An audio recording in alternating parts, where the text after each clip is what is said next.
একটু কম কম ভাজা হলেই নামিয়ে দেবেন। বন্ধুরা মশলাটা কষাতে কষাতে দেখুন কত সুন্দর কালার চলে এসছে। বন্ধুরা চিতল মাছের তেল ঝাল রান্না হয়ে গেছে, এখন নামিয়ে দেব।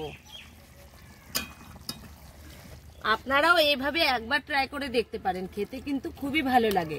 আর যারা পেঁয়াজ রসুন খেতে পছন্দ না করেন তারা তো অবশ্যই এইভাবে একবার ট্রাই করে দেখবেন। এই মাছটা এইভাবে রান্না করলেই ভালো লাগে। বন্ধুরা আজ বাজার থেকে এই চিতল মাছটা আনা হয়েছে, এখন আমি কেটে নেব। মাছটা কত সুন্দর দেখতে, দেখুন সাদা চকচকে একদম।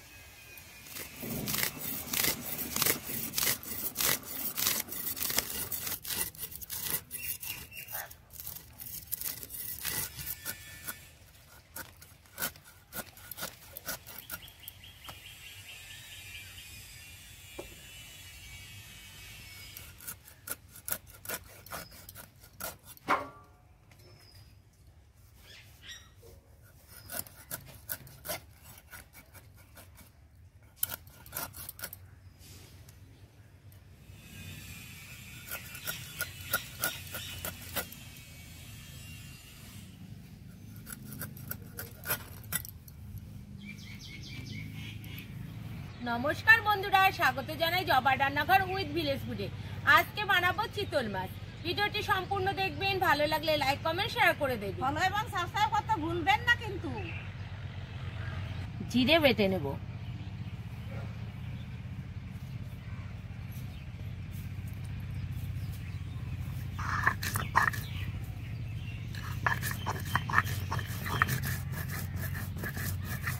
টমেটোটা কেটে নেব।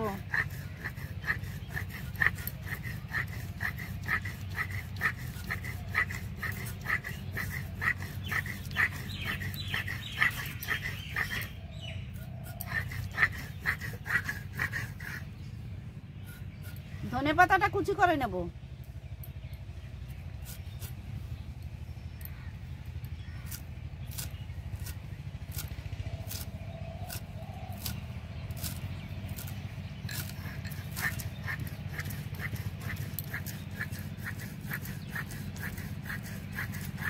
বন্ধুরা জিরে আর আদাটা বাটা হয়ে গেছে, তুলেও নিয়েছি। আর লঙ্কাও বাটা হয়ে গেছে, তুলে নেব।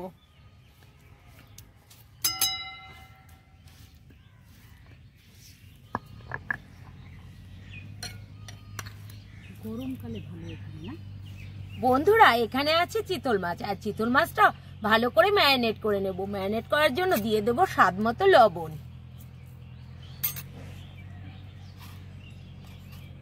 আর হলুদ গুঁড়ো। এবার ভালো করে মেখে নেব।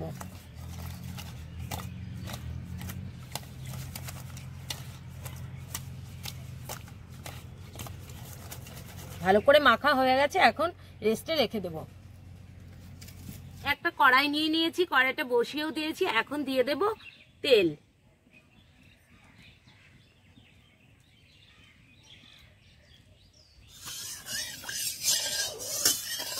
অল্প একটু লবণ দিয়ে দেব, এতে করে মাছটা লেগে যাবে না। তেলটা ভালো করে গরম হয়ে গেছে, এবার মাছগুলো দিয়ে দেব। এই যে মাছ,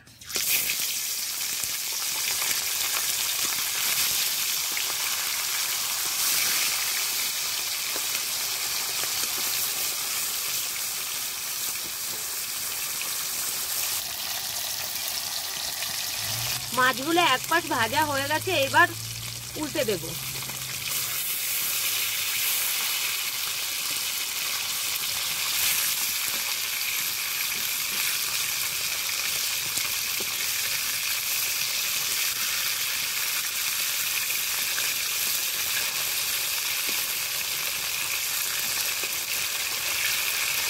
বন্ধুরা খুব কড়া করে মাছটা ভাজিনি, কিন্তু লাল লাল হয়েছে, সেই পর্যায়ে আমি মাছটা তুলে নিচ্ছি।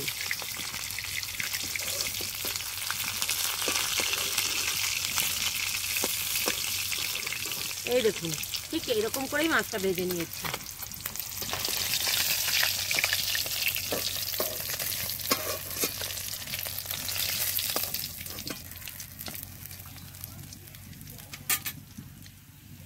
এবারও দিয়ে দেব।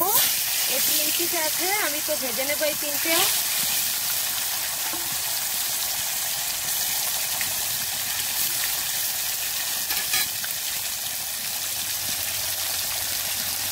এবার মাছগুলো উল্টে দেব।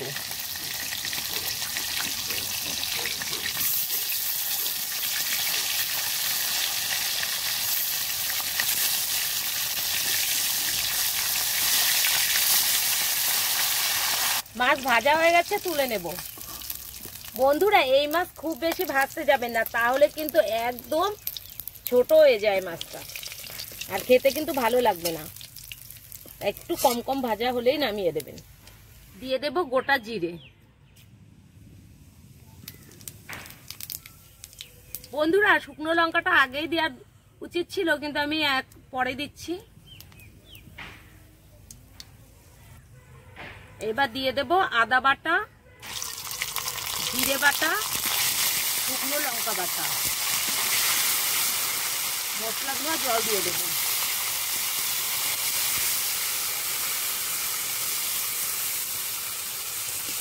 এবার ভালো করে কষে নেব। এবার দিয়ে দেব টমেটো কুচি।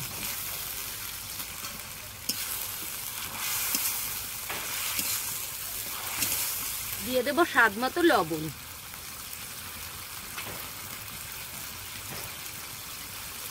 এক চামচ হলুদ দিব। এবার ভালো করে কষে নেব।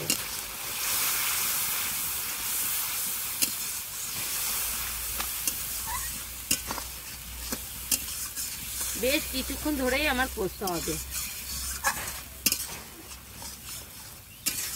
দিয়ে দেবো কাশ্মীরি রেড চিলি পাউডার। বন্ধুরা মশলাটা খুব সুন্দর করে কষতে হবে। কষতে কষতে যখন তেল ছাড়া শুরু হয়ে যাবে তখন ভাববেন যে মশলাটা কষানো হয়ে গেছে।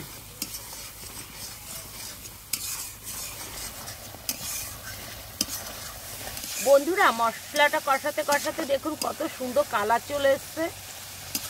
মশলাটা ভালো করে কষে নিয়েছি, আর দেখুন তেল ছাড়াও শুরু হয়ে গেছে। এখন দিয়ে দেব জল।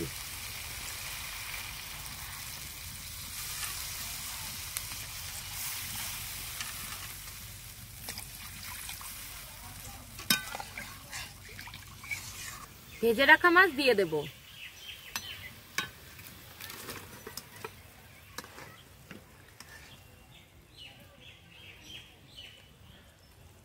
উপর দিয়ে ধনেপাতা কুচি দিয়ে দেব।